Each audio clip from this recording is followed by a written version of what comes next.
Hello दोस्तों, welcome to horror vibes. मैं जानता हूँ मैंने बहुत दिनों से किसी भी सब्सक्राइबर के रिलेटेड वीडियो नहीं बनाई है, तो इस बार मेरे सब्सक्राइबर से रिलेटेड कुछ वीडियोस हैं। ये घटनाएं उनके साथ घटी थी जो कि उन्होंने मेरे साथ शेयर की है। मैं आगे भी ऐसी वीडियोस लाता रहूँगा। वीडियो शुरू करने से पहले मैं बता दूं कि अगर आपके साथ भी ऐसी कोई घटना घटी हो तो आप मुझे मेरे इंस्टाग्राम पे भेज सकते हैं, हम सब मिलकर उसको सुनेंगे। और अगर आप मेरे चैनल पर नए हैं और आपको मिस्टीरियस स्टोरीज और हॉरर स्टोरीज सुनना पसंद है तो आप मेरे चैनल को सब्सक्राइब भी कर सकते हैं। मैं अपने इंस्टाग्राम का लिंक वीडियो के डिस्क्रिप्शन में दे दूंगा। तो ज्यादा टाइम न लेते हुए वीडियो को करते हैं शुरू और खो जाते हैं अंधेरों में। ये पहली घटना मुझको बिहार से पूनम जी ने भेजी है, जो कि बिहार के एक गांव की रहने वाली हैं। अब आगे की घटना मैं आपको पूनम जी के पॉइंट ऑफ व्यू से बताऊंगा। मेरा नाम पूनम है और ये घटना हमारे घर में ही घटी थी। सुनने में ये बहुत अजीब लगेगा, लेकिन मैंने अपने हाथों से खुद एक चुड़ैल का सर जलाया है। जी हाँ, ये घटना है 2005 की। तब मेरी उम्र करीब 13 या 14 साल की थी और मैं अक्सर अपनी सहेलियों के साथ बाग में खेलने जाया करती थी। हमारे गांव में बाग बहुत ही ज़्यादा घने थे और वो एक आम का बाग था। वो इतना बड़ा बाग था कि मेरे गांव में और आसपास के गांव में अगर कोई भी मर जाता था तो उसको उसी में ही जलाया जाता था, लेकिन एकदम आखिरी में। वहाँ पर बच्चों का जाना मना था, खास कर कि लड़कियों का जाना। बाग के उस हिस्से में बहुत सी लाशों को जलाया जाता था। मुझको आज भी याद है कि हर 3 दिन में एक लाश तो वहाँ ज़रूर जलती थी। हमारे गांव के कुछ बच्चे और बड़े लोग ये भी बोलते थे कि जिसकी लाश वहाँ जलाई जाती थी उसकी आत्मा वहाँ पर कुछ दिन तक घूमा करती थी, और कभी कभी ये आत्मा तो दिन के वक्त भी घूमा करती थी। इस डर की वजह से कोई भी बच्चा बाग के उस हिस्से में नहीं जाता था। एक बार वहाँ पर मैं और मेरी कुछ दोस्त खेल रही थी। हम सबके बाल काफ़ी लंबे थे और हमारी माँ ने बोला था कि हमको अपने बालों को खुले नहीं रखने हैं, तो हम अक्सर चोटी करके जाया करते थे। हमको घर से बाहर जाने से पहले हमारी माएँ हमारी चोटियाँ बांध देती थीं। उस वक्त दोपहर के करीब 3 बज रहे थे। कहा जाता है कि दोपहर के 3 बजे काली शक्तियाँ बहुत ही ज़्यादा शक्तिशाली होती हैं। हम उसी बाग में लुका छुपी खेल रहे थे। मेरी सहेली, जिसका नाम सीमा था, और 3 दोस्त और थे। हम लोग वहाँ पर लुका छुपी खेल रहे थे। मैं और मेरी बाकी की 2 सहेलियाँ एक पेड़ के पीछे जाके छुप गई और हम सबको सीमा ढूंढ रही थी। हमने सीमा से बोला कि वो 1 से लेकर 10 तक गिनती करे। उसके गिनती चालू करते ही हम सब छुप गए। वो हम सबको नहीं ढूंढ पा रही थी क्योंकि हम सब बड़े बड़े पेड़ के पीछे छुप गए थे। पेड़ के पीछे से हम सबको सीमा ठीक से नजर नहीं आ रही थी। पता नहीं क्यों, लेकिन वो हम लोगों को ढूंढते हुए जंगल के उस हिस्से में पहुंच गई जहां पर हमारा जाना मना था। वो हमको ढूंढते हुए अपने आप उस पेड़ के पीछे पहुंच गई जिस पेड़ के पीछे लाशों को जलाया जाता था। वहां पर बहुत ढेर सारे आम पड़े हुए थे और उसको लालच आ गई। उसने अपने पहने हुए रुपट्टे की पोटली बनाई और उसमें सारे आमों को भरने लगी। तभी उसको ऐसा महसूस हुआ कि पेड़ के ऊपरी डाल पर कोई बैठा हुआ है। उसको किसी के हिलने की आवाज आई। उसको ऐसा लगा कि पेड़ की एक डाल से दूसरे डाल पे कोई कूद के गया है। उसने जैसे ही पेड़ के ऊपर डाल पे देखा, वहां पर कोई भी नहीं था। उसको लगा कि शायद कोई बंदर है, क्योंकि अक्सर बंदर आम खाने के लिए बगीचे में चले आते हैं। वो आम बीनने में इतनी मगन हो गई कि उसके बाल खुल गए। उसने जल्दी जल्दी में सारे आमों को अपनी बनाई हुई पोटली में डाल दिया। वो वैसे भी हमको ढूंढ नहीं पा रही थी। काफी टाइम हो गया था। हम सब पेड़ के पीछे ही छुपे हुए थे। हमने पेड़ से हल्का सा झांक के देखा तो हमने देखा कि सीमा उसी तरफ से अपने हाथ में एक बड़ी सी पोटली लेके हमारी तरफ आ रही थी। हम लोग तुरंत बाहर आ गए और हमने सीमा से बोला कि हमने तुम्हें उस तरफ जाने के लिए मना किया था, तो तुम उस तरफ क्यों गई? उसने बताया कि जब मैं तुम लोगों को ढूंढ रही थी तो मैंने देखा कि उस तरफ जिधर हमारा जाना मना है उसी तरफ घुटनों के बल पे कोई एक पेड़ से दूसरे पेड़ की तरफ गया है। जब मैंने उसको देखा तो उसका आधा शरीर पेड़ के पीछे छुप चुका था और मुझे सिर्फ उसके पैर दिखाई दिए थे। मुझे लगा कि शायद तुम लोगों में से कोई एक उस तरफ छुपा हुआ है, इसलिए मैं तुम लोग को ढूंढने उस तरफ गई, लेकिन वहां कोई भी नहीं था। खैर, ये सब बात छोड़ो। ये देखो, मैं ढेर सारे आम लेके आई हूँ। उसके पास ढेर सारे आम थे। हम लोगों ने इस बात पर ध्यान नहीं दिया क्योंकि काफी लेट हो गया था। हमने उससे बोला कि शायद अब हमें घर चलना चाहिए, हम आम रास्ते में आधा आधा बांट लेंगे। रास्ते में जाते वक्त सीमा ने ये बताया कि जहाँ पर मैं आम बीन नहीं थी, मुझे ऐसा लगा कि ऊपर कोई बैठ के मुझे देख रहा है। मुझे बहुत अजीब सा लगा और बस इतना बोलते ही वो शांत हो गई और चुपचाप चलने लगी। मैं अपनी बाकी दोस्तों से बात कर रही थी और वो कुछ नहीं बोल रही थी। करीब 5 मिनट तक जब वो एकदम शांत थी तो मैंने देखा कि सीमा के बाल खुले हुए हैं। मैंने उससे पूछा कि तुमने अपने बाल क्यों खोले, हमें बाल को खोलना मना है। तो उसने अचानक से मेरी तरफ देखा और मुझे गंदी गंदी गालियां देने लगी। वो पता नहीं मेरे ऊपर अचानक से चिल्लाने लगी थी। जैसे ही मेरी दोस्तों ने उसे शांत कराने की कोशिश की, उसने उनको भी गाली देना चालू कर दिया और आम से भरी हुई पोटली मेरे मुंह पर फेंक के भाग गई। शायद उसको मेरी बात का बुरा लग गया था। सीमा का घर मेरे घर के जस्ट सामने था। मेरी छत से उसका छत साफ साफ नजर आता था। मैंने सोचा कि मैं कुछ आम अपने लिए रख लूंगी और बाकी सीमा को कल जाके दे दूंगी, क्योंकि शाम बहुत हो गई थी। उस वक्त रात के करीब 8 बज रहे थे। गांव में अक्सर 8 बजे तक हम लोग सो जाते हैं। उस वक्त मई जून का महीना चल रहा था और गर्मी बहुत ज़्यादा थी, तो हमारा सारा परिवार छत पे ही सोता था और हमारे साथ सारे गांव वाले अपने अपने घर के छत पे ही सोते थे। हमारे गांव में करीब 10 घर थे जो पक्के मकान के बने हुए थे, जिनमें छत थी। उनमें से एक मेरा और सीमा का भी घर था। मैंने मम्मी से बोला कि हमें मच्छरदानी लगा लेनी चाहिए, क्योंकि रात में हमको मच्छर काटते हैं। जब हम मच्छरदानी लगा रहे थे तो मैंने मम्मी को सीमा के बारे में बताया और उसकी हरकतों के बारे में भी बताया। तब मम्मी ने मुझसे बोला कि हमें किसी का सामान नहीं लेना चाहिए, मैं कल जाके उसके सारे आम लौटा दूं। शायद इसीलिए वो मुझसे गुस्सा हो गई है। जब हम मच्छरदानी लगा रहे थे तो मैंने देखा कि सीमा अपने घर की छत पे खड़ी है। उस वक्त काफ़ी अंधेरा हो गया था, इसलिए मुझे उसका चेहरा ठीक से नज़र नहीं आ रहा था, लेकिन मुझे और मेरी मम्मी को साफ साफ पता चल रहा था कि वो सीमा ही है। वो अपनी घर के छत के एकदम कोने में खड़ी थी। अगर वो हल्का सा भी पैर और आगे बढ़ाती तो वो नीचे गिर जाती। वो अपनी छत के कोने में खड़े होके हमारे घर की तरफ ही देख रही थी और उसके बाल खुले थे। जैसे ही मैंने और मम्मी ने चिल्लाते हुए उसको छत के कोने से पीछे जाने को बोला, उसने तुरंत मुझको और मेरी मम्मी को गाली देना शुरू कर दिया और पूरे गांव वालों ने वो सुना। उसकी आवाज़ सुन के मुझको बहुत ही ज़्यादा डर लग रहा था और उसकी हरकत बहुत ही ज़्यादा अजीब हो गई थी। उसकी आवाज़ इतनी तेज़ थी कि चिल्लाते चिल्लाते उसका गला बैठ जा रहा था, जैसे कि कोई डायन चिल्लाती है। ऐसा लग रहा था कि वो सीमा नहीं बोल रही है। उसके मुंह से निकला हुआ हर शब्द 2 आवाज़ों में सुनाई दे रहा था। जैसे ही उसकी ये हरकत उसके घर वालों ने देखी, उसके घर वाले उसको पकड़ के घर के अंदर लेके चले गए। धीरे धीरे पूरा गांव उसके घर के सामने जमा हो गया। मैं और मेरी मम्मी भी वहां पर गई। हम सब उसके घर के बाहर ही खड़े थे और अंदर से बहुत जोर जोर से चिल्लाने की आवाज़ आ रही थी। वो घर के अंदर से मुझको गालियां दे रही थी और सब सुन रहे थे।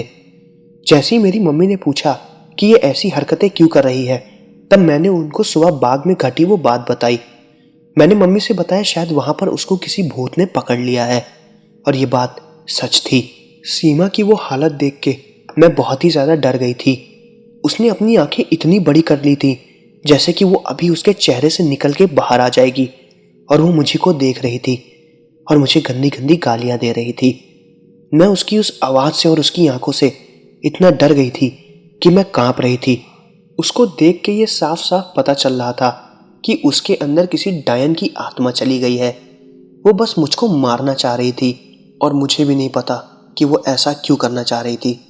तभी गांव वालों ने एक ओझा को बुलाया। उस ओझा ने बोला कि हमें सीमा को घर के बाहर लाना पड़ेगा। सीमा किसी के हाथ में ही नहीं आ रही थी। वो सिर्फ 13 साल की थी, लेकिन ऐसा लग रहा था कि उसके शरीर में किसी एक आदमी की ताकत आ गई हो। 2 लोग भी उसको ढंग से पकड़ नहीं पा रहे थे।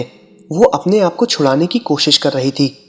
उसने अपने दांतों से अपने होठ और अपनी ज़बान को काट लिया था और अपने दोनों हाथों से अपने बालों को सर से नोच के बाहर निकाल लिया था।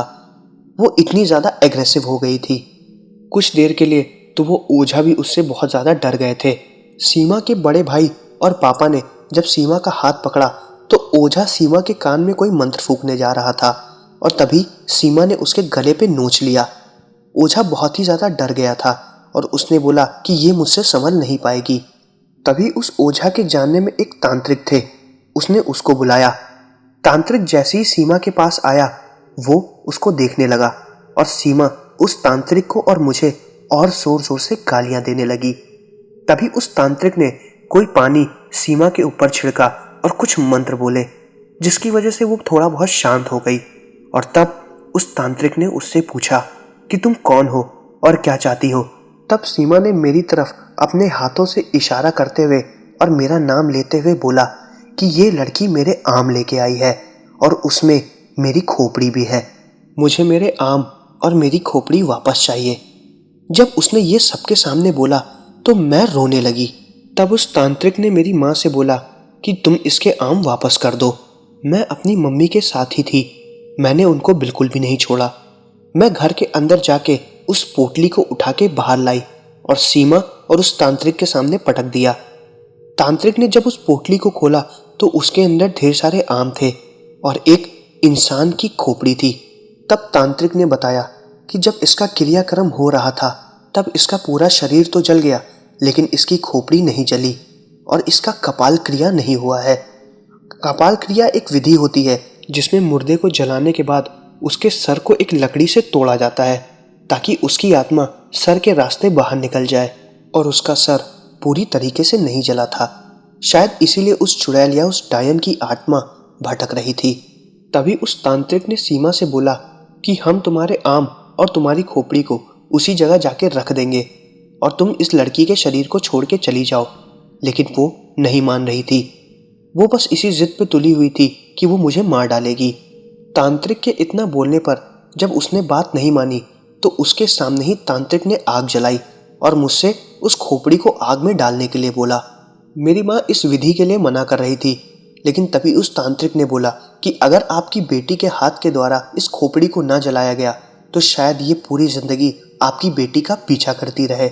उनके इतना बोलते ही मम्मी बहुत डर गई और उन्होंने तुरंत मेरे हाथों द्वारा उस खोपड़ी को जलवा दिया। जैसे उस खोपड़ी को मैंने आग में डाला, सीमा बहुत जोर जोर से चिल्लाने लगी और फिर शांत हो गई।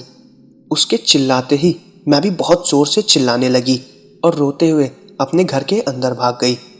जब सारी विधि पूरी हो गई तो वो तांत्रिक चला गया और सीमा भी एकदम शांत हो गई।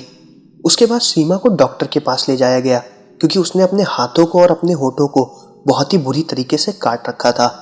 उस दिन के बाद से 2 हफ्ते तक मेरी तबीयत खराब रही। मेरी माँ को लग रहा था कि शायद उस चुड़ैल ने मेरा पीछा नहीं छोड़ा है। तब तांत्रिक बाबा ने मेरी माँ को बताया कि ऐसा कुछ भी नहीं है, मैं सिर्फ डर की वजह से बुखार में हूँ, मैं कुछ दिनों बाद ठीक हो जाऊंगी। जब मैं ठीक हुई उस दिन के बाद से मैंने सीमा से बात करना बंद कर दिया क्योंकि मुझे हमेशा डर लगता था कि ये कभी भी मेरी जान ले सकती है। और उस दिन के बाद से मैं उस बाग के किसी भी हिस्से में खेलने के लिए नहीं गई और कभी भी उस बाग की तरफ देखा तक नहीं। तो ये थी पहली घटना। अब मैं आपको दूसरी घटना बताने वाला हूँ।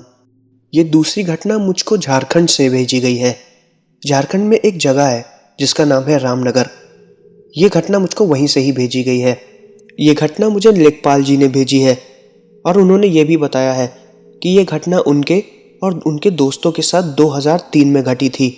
अब आगे की घटना मैं आपको लेखपाल जी के पॉइंट ऑफ व्यू से बताऊंगा। मेरा नाम लेखपाल है और ये घटना मेरे और मेरे 2 दोस्तों के साथ घटी थी जिनका नाम राहुल और पवन था। हम लोग स्कूल से अपने घर लौटने वाले थे क्योंकि 2 दिन बाद हमारे एग्ज़ाम चालू होने वाले थे। आमतौर पे हमारे स्कूल की छुट्टी 3 बजे हो जाती है, लेकिन हमें गणित के कुछ सवाल अपने टीचर से पूछने थे, इसलिए हम स्कूल के बाद उनके पास 1.5 घंटा रुक के पढ़ने लगे। उसके बाद हम करीब 5 बजे स्कूल से निकले। स्कूल से हमारा घर 5 किलोमीटर की दूरी पर था, तो हम पैदल ही जाते थे। पैदल वो रास्ता कब कट जाता था हमें पता ही नहीं चलता था। जब हम पैदल अपने घर की तरफ जा रहे थे तो मेरे दोस्त राहुल ने मुझसे बोला कि 2 दिन बाद हमारे एग्ज़ाम चालू हो जाएंगे, इसलिए क्यों ना हम अपनी कुल देवी के दर्शन कर लेते हैं। मैंने उससे बोला कि हमें घर पहुंचते पहुंचते करीब 6 बज जाएंगे और 6 बजे थोड़ी शाम हो जाती है। अगले दिन मुझे एग्ज़ाम की प्रिपरेशन करनी है, इसलिए मैं कल तो नहीं जा पाऊँगा। तो हमने ये प्लान बनाया कि हम 6 बजे तक घर पहुँचते हैं और 7 बजे तक हम अपने घर से निकल लेंगे और कुल देवी के दर्शन करते हुए 9 बजे तक अपने घर वापस लौट आएंगे। हम तीनों के घर एक दूसरे के बगल में ही बने हुए थे। हम 7 बजे अपनी साइकिल लेके घर से निकल गए। मैं अपनी साइकिल पे था और पवन और राहुल एक साइकिल पर थे। हम दोनों लोग कुल देवी के मंदिर जा रहे थे। हालांकि हमें हमारे घर वालों ने इतनी रात में जाने के लिए मना किया, लेकिन मैंने उनसे बोला कि हम जल्दी घर वापस लौट आएंगे। हमारे घर से कुल देवी का मंदिर ज़्यादा दूर नहीं था, बस 1 ही घंटे का रास्ता था। उस जगह जाने के लिए रास्ता थोड़ा कच्चा था, इसलिए हम धीमे धीमे साइकिल चला रहे थे। हमने आधे से ज़्यादा रास्ता पार कर लिया था। हम तीनों को आज तक नहीं पता चला कि हम शाम के 7 बजे आखिर अंधेरे में अपने घर से कुल देवी के मंदिर के लिए निकले क्यों। लेकिन बड़े बुजुर्गों ने बोला है, विनाशकाल विपरीत बुद्धि। हम सब अपने कुल देवी के मंदिर पहुंचने वाले थे। वहां के पुजारी हमको बहुत अच्छे से जानते थे। उस रास्ते में काफ़ी अंधेरा हो गया था और हमें थोड़े बहुत झींगरों की आवाज़ आ रही थी और चांद भी हल्का हल्का दिखना चालू हो गया था। राहुल ने मुझसे बोला कि हमें जल्दी से दर्शन करके वापस चल देना चाहिए। हमें कुल देवी का मंदिर सामने साफ साफ दिखाई दे रहा था। हम जैसे ही थोड़ा आगे बढ़े, हमने देखा कि मंदिर से बहुत पहले एक बूढ़ा आदमी ज़मीन पर बैठा हुआ है। उसके शरीर पे एक भी कपड़े नहीं थे। हम सब धीमे धीमे उसके बगल से साइकिल निकालने लगे, लेकिन तभी उस बूढ़े आदमी ने हमको अचानक से रोक लिया। वो पहले चुपचाप बैठा हुआ था, फिर उसके बाद वो अचानक से खड़ा हो गया और मेरी साइकिल के हैंडल को पकड़ लिया। पहले मुझको लगा कि वो मेरी साइकिल छीनने की कोशिश कर रहा है, लेकिन फिर उसने मुझको मेरी साइकिल से नीचे गिरा दिया। राहुल और पवन मेरे पीछे आ रहे थे और मुझको देखते ही वो लोग रुक गए। उसने तुरंत उस आदमी को रोकने की कोशिश की, लेकिन वो आदमी ने उन दोनों को खूब दूर तक ढकेल दिया और वो लोग काफ़ी पीछे जाके गिरे। वो कोई जवान आदमी नहीं था, वो बस एक बूढ़ा था। वो बहुत जोर से चिल्ला रहा था, जैसे कि उसके अंदर कोई भूत घुस गया हो। हमको बहुत ज़्यादा डर लग रहा था। राहुल तुरंत मंदिर की तरफ भागने लगा और पवन के पैर में चोट लग गई थी, लेकिन उसने भी धीरे धीरे मंदिर की तरफ भागने की कोशिश की। तभी वो आदमी मेरी तरफ भी आने लगा। वो बहुत जोर से चिल्ला रहा था और फिर चिल्लाते चिल्लाते रोने लगा। ये देखते ही मेरी हालत खराब हो गई और मेरे हाथ पैर एकदम से कांपने लगे। मैं भागने की कोशिश करना चाह रहा था, लेकिन मेरे हाथ पैर जम चुके थे। मैं अपने शरीर को हिला भी नहीं पा रहा था। उसकी वो चिल्लाने की आवाज़ आज तक मेरे कानों में गूंज रही है। वो धीरे धीरे मेरी तरफ बढ़ रहा था। तभी राहुल ने देखा कि वो मेरी तरफ बढ़ रहा है और शायद मुझे मार डालेगा। उसने तुरंत ज़मीन से एक पत्थर उठा के उस आदमी की तरफ फेंक दिया और वो तुरंत राहुल की तरफ घूम गया। वो जैसे ही राहुल की तरफ घूमा, मैं भी यहाँ से भागने लगा और हम तीनों लोग भागते हुए मंदिर की तरफ गए और वो बूढ़ा आदमी हमारा पीछा कर रहा था। हम तीनों लोगों ने अपनी साइकिल वहीं पर छोड़ दी और मंदिर की तरफ पूरी तेजी से भागे। मैंने पवन का हाथ पकड़ लिया और उसको लेके भी भाग रहा था। वो आदमी हमारे पीछे ही था और हम जैसे ही मंदिर के अंदर घुस गए, वो वहीं एक जगह जाके खड़ा हो गया और हमको वहीं से घूर के देख रहा था और खड़ा होके रो रहा था। वो अपने सर को बहुत अजीब तरीके से हिला रहा था, जैसे कोई चिड़िया हिलाती है। हम चिल्लाते हुए मंदिर के अंदर घुस गए। हमारी आवाज़ सुनकर मंदिर के पुजारी मंदिर से बाहर आ गए। हमने उन पुजारियों को उस आदमी के बारे में बताया। वो आदमी वहीं बाहर खड़ा होके हमको देख रहा था और चिल्ला रहा था और कुछ देर बाद रो रहा था। हम समझ नहीं पा रहे थे कि आखिर वो ऐसा कर क्यों रहा है। हम काफ़ी डरे हुए थे। तभी उस पुजारी ने हमको बताया कि तुम लोग को रात में यहाँ नहीं आना चाहिए था। मैंने उनको बताया कि हमारा एग्ज़ाम था, तो हमने सोचा कि हम एग्ज़ाम से एक दिन पहले कुल देवी के दर्शन कर ले। हमारी बात सुन के उन्होंने ये बताया कि हमारी किस्मत बहुत अच्छी थी कि हम बच गए। तब हमने पुजारी जी से पूछा कि आप ऐसा क्यों बोल रहे हैं। तब पुजारी जी ने हमको बताया कि ये एक पिशाच है जो कि रात में मंदिर के बाहर ही बैठा रहता है और आने जाने वाले लोगों को तंग करता है और मारता है। कई लोगों को तो इसने जख्मी भी कर दिया है। जब हमने उनसे पूछा कि ये ऐसा क्यों कर रहा है, तब पुजारी जी ने बताया कि किसी तांत्रिक ने इसको खुला छोड़ दिया है, और उन्होंने ये भी बताया कि वो जिस बुढ़े के शरीर में घुसा हुआ है वो कब का मर चुका है, और ये पिशाच उसके मरने के तुरंत बाद ही उसके शरीर में घुस गया, और जब तक उसका शरीर पूरी तरह से सड़ नहीं जाता ये पिशाच उसके शरीर से बाहर नहीं निकलेगा। जब पुजारी जी ने ये बात हमको बताई तो हम बहुत ही ज़्यादा घबरा गए। पुजारी जी ने हमको ये भी बताया कि वो पिशाच रात भर वहीं बैठा रहता है और मंदिर के अंदर नहीं आता। हम सब उसको बहुत घबराई हुई नज़र से देख रहे थे और वो हमारे साइकिल के पास बैठा हुआ था। पुजारी जी ने हम लोगों से बोला कि हमें पूरी रात यहीं रुकना होगा और दिन के वक्त जब लोगों की भीड़ बढ़ जाती है तब हमें जाना होगा, क्योंकि ये पिशाच दिन की रोशनी में खेतों के अंदर घुस जाता है और किसी को नजर नहीं आता। हम पूरी रात वहीं मंदिर पर ही बैठे रहे। उस मंदिर के गेट से हम उस पिशाच को देख रहे थे और वो पूरी रात हमारी साइकिल के पास खड़ा होके हमें देख रहा था। उसके बाद वो एक खेत के अंदर घुस गया और गायब हो गया। हम सुबह 7 बजे तक उसी मंदिर में ही थे। उसके बाद सुबह 7 बजे जाने से पहले हमने कुल देवी के दोबारा दर्शन किए और उनसे अपनी गलतियों के लिए क्षमा मांगी। हम मंदिर के बाहर जैसे ही निकले हमें बहुत डर लग रहा था। हमारी साइकिल वहीं पड़ी थी, लेकिन थोड़ी बहुत भीड़ भी होने लगी थी, इसलिए हमने अपनी साइकिल उठाई और हम अपने घर की तरफ निकल गए। और घर जाके हमने ये घटना अपने घर वालों को बताई, और उस दिन के बाद शाम के वक्त हम कभी कुलदेवी के मंदिर नहीं गए और उस पिशाच को मैंने फिर कभी नहीं देखा और ना ही देखना चाहता हूँ। तो दोस्तों ये थी वीडियो। मैं आशा करता हूँ कि आपको वीडियो ज़रूर पसंद आई होगी। अगर आपको वीडियो पसंद आई हो तो प्लीज़ चैनल को सब्सक्राइब और वीडियो को लाइक ज़रूर करिएगा। कमेंट करके बताइए कि मैं अगली वीडियोस किस टॉपिक पर बनाऊं, और अगर आपके साथ भी घटना घटी है तो भेजो यार, सब सुनेंगे मिलके। मिलते हैं अगले वीडियो में।